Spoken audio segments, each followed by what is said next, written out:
Bismillah, salam tout le monde. Donc, dans la continuité de la vidéo précédente où je vous ai expliqué un petit peu à quel point le système de crédit bancaire est absolument injuste, même criminel, et j'avais pris pour illustrer ça l'exemple du prêt immobilier, je vais continuer dans cette lancée en vous racontant une histoire vraie, absolument vraie, 100% véridique, qui est malheureusement trop peu connue, l'histoire d'un homme qui s'est opposé à la banque justement en les emmenant même jusqu'au procès au sujet justement de cette histoire de crédit immobilier à intérêt.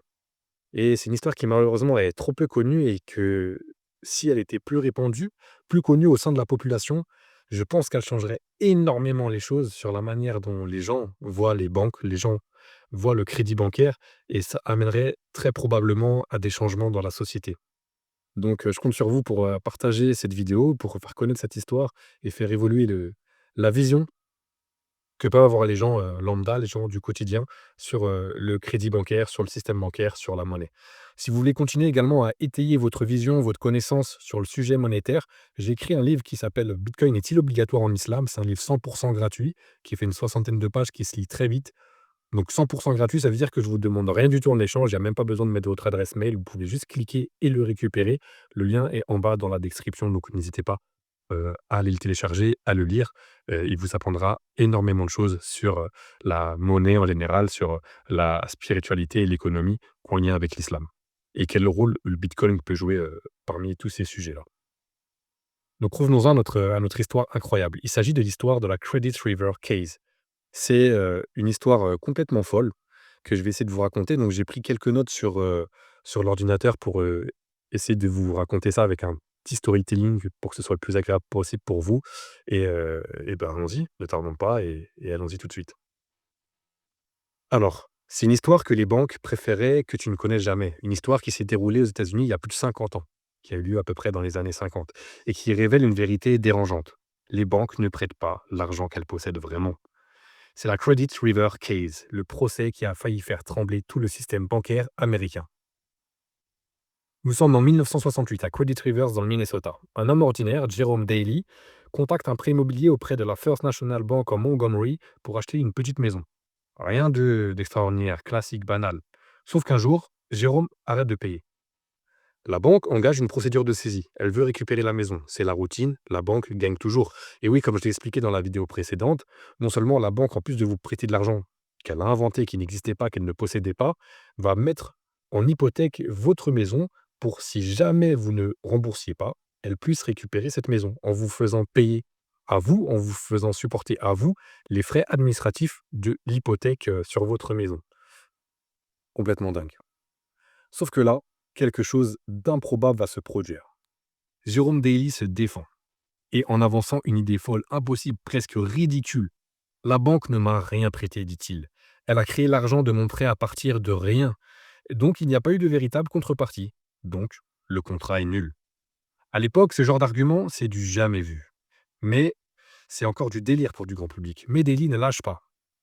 Il demande un procès avec un jury, et l'affaire arrive devant un petit juge de district, le juge Martin Mahoney.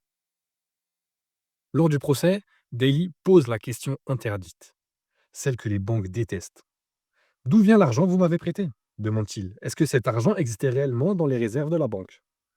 Le président de la banque, contraint de répondre sous serment et sommé par le juge d'apporter une réponse, finit par avouer. La banque, pardon, n'a pas prêté de dépôt existant. Elle a créé la somme du prêt au moment de sa signature. L'argent n'existait pas avant ce prêt. Il a été créé ex nihilo, à partir de rien, pour répondre au prêt demandé par M. Daly. Dans la petite salle du tribunal, c'est l'effroi. Le jury comprend que Daly a raison. La banque n'a rien prêté. Elle a créé une dette ex nihilo. En échange, elle exige à la fois des intérêts plus l'hypothèque sur la maison. Le verdict historique. Le jury populaire se retire. Il revient, et là, le verdict incroyable. Le contrat de prêt est jugé nul et non avenu. La banque n'avait pas apporté de véritable contrepartie. La création monétaire ex nihilo invalide la légitimité du prêt. Jérôme Daly gagne son procès contre la banque. Incroyable. Est-ce que vous vous rendez compte? Un jury populaire américain a découvert dans les années 60, parce que cette information qui est encore très peu connue de nos jours, vous l'imaginez, est encore moins connue à l'époque, sur le fait que les banques ne prête pas d'argent qu'elle possède, mais qu'elle fabrique de l'argent pour vous le prêter, le jury a été tellement choqué, tellement scandalisé qu'il a jugé le contrat de prêt nul et non avenu. Et vous imaginez un petit peu les répercussions que ça aurait pu avoir si ça fait jurisprudence et que tous les particuliers commencent à traîner leur banque en justice pour réfuter leur prêt immobilier pour le même motif. Quelles conséquences ça aurait pu avoir? Avançons un petit peu dans l'histoire. Jérôme Daly gagne donc contre sa banque. Et c'est pas juste un petit jugement de forme, c'est un jugement écrit, clair, explosif. Dans le procès verbal, pardon, le juge Mahoney écrit une phrase restée dans l'histoire. La seule chose de valeur que la banque a donnée en échange du prêt est une écriture comptable. Pour la première fois dans l'histoire américaine, un tribunal reconnaît officiellement que la création monétaire par les banques est une fiction juridique. Tremblement de terre dans l'écosystème bancaire. Après ce verdict choc, 2 événements suspects vont évidemment se produire, sinon leur histoire aurait été trop belle et on n'aurait pas besoin de faire des vidéos comme on fait aujourd'hui pour, essayer de condamner ce système, essayer de lui trouver des alternatives comme, Bitcoin par exemple. Le jugement est rapidement annulé en appel, d'une manière étrange, rapide, presque fébrile, comme si ces bancaires étaient en panique. J'ose même pas imaginer l'effervescence que ça a produit, tous les cabinets d'avocats, les conseils d'administration dans les banques qui se sont réunis en urgence pour parler de ce problème.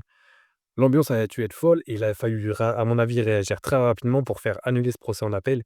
Et on n'a pas énormément de détails, mais je pense que tous les coups ont été permis. Les banques craignaient une chose, si ce jugement faisait jurisprudence, toutes les hypothèques du pays pouvaient être contestées. Et oui, on parle de milliers de milliards de dollars, un risque existentiel. Alors l'affaire est enterrée très vite, très profondément. Et remarquez à quel point cette affaire est en fait trop peu, mais trop peu connue, elle n'est pas enseignée, elle n'est pas apprise, elle n'est pas partagée. C'est pour ça que j'essaye de vous en parler aujourd'hui. À peine quelques mois plus tard, deuxième événement suspect, le juge Mahoney, donc qui a rendu le premier verdict jugeant le contrat de prêt bancaire nul et non avenu, meurt mystérieusement. La version officielle, une mystérieuse intoxication alimentaire. Aucun journaliste national n'en parle. Aucune enquête n'est véritablement menée. Aucune autopsie publique. Les partisans de Daly y voient une disparition plus que troublante. Est-ce une coïncidence? Est-ce une simple stratégie? Qu'est-ce que quelqu'un a voulu empêcher qu'un juge trop curieux aille plus loin? Chacun est libre d'interpréter, bien sûr. Pas de conspirationnisme, de théorie du complot de bas étage ici. Notons juste que la comment dire? La coïncidence est troublante et malheureusement, cela a peut-être aussi été un avertissement pour tous les autres juges du pays, puisque aucune autre affaire du même type, sur les mêmes fondamentaux, ne sera jugée à l'avenir aux États-Unis. Donc qu'est-ce qu'on apprend réellement avec cette histoire incroyable de la Credit River Case? Premièrement, c'est que les banques ne prêtent pas l'argent qu'elles possèdent. On le disait déjà dans la vidéo précédente. Elles impriment la monnaie. En fait, c'est même pas qu'elles s'impriment. C'est juste qu'elles écrivent tout simplement sur votre compte la somme que vous demandez. Vous allez à la banque, vous demandez 200 000 euros pour acheter un appartement. Le banquier vous dit: OK, monsieur Dupont, j'écris 200 000 euros sur votre compte et voilà, ils existent. Allez donc acheter votre appartement que vous me rembourserez avec des intérêts. Si jamais vous ne remboursez pas, je saisirai à votre appartement et c'est vous qui, à vos frais, paierez tous les frais administratifs de cette mise en hypothèque. En échange de cet argent qu'elles impriment, les banques, point numéro 2, obtiennent des biens réels. En point numéro 3, le système repose donc sur une illusion juridique.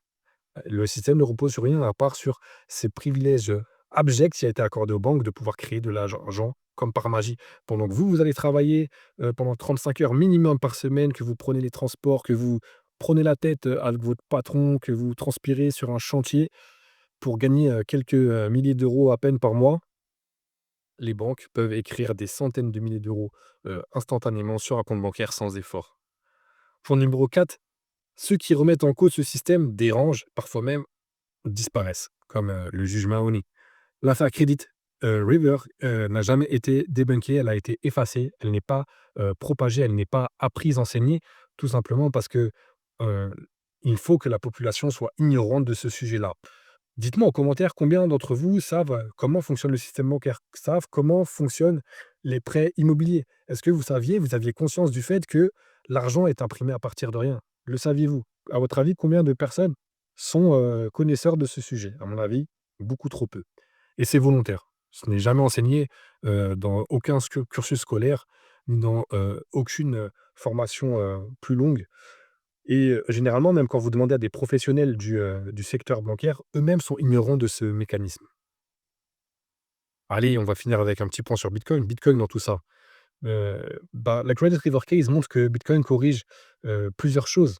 Déjà, il n'y a pas de création à partir de rien. Pour créer du Bitcoin, il faut, travailler, il faut miner. Il n'y a pas d'intérêt abusif, il n'y a pas de dette perpétuelle, il n'y a pas de banque qui possède le bien et qui se l'accapare, il n'y a pas de manipulation comptable, il n'y a pas de justice à 2 vitesses. Bitcoin vient, d'une manière encore, en plus de tous les problèmes qui règlent déjà en lien avec la monnaie fiat, Bitcoin vient remettre de la justice sur ce problème, à mon avis, crucial et colossal du crédit, in intérêt moderne. Donc allez-y, renseignez-vous sur, l'affaire Credit River Case. Je pense qu'elle est, riche d'enseignements. J'ai peut-être été un peu trop rapidement et peut-être que je ferai une autre vidéo pour, y aller plus en profondeur sur cette affaire historique qui aurait pu changer, l'histoire et j'espère, pourquoi pas, faire un épisode 2 en vous donnant plus de détails. En attendant, renseignez-vous parce que c'est très important que vous connaissiez, cette histoire. C'est très important que beaucoup de monde la connaisse et que beaucoup de monde ait conscience de la manière dont, fonctionne le système bancaire, dont fon la manière dont fonctionne le crédit, la manière dont fonctionne l'argent.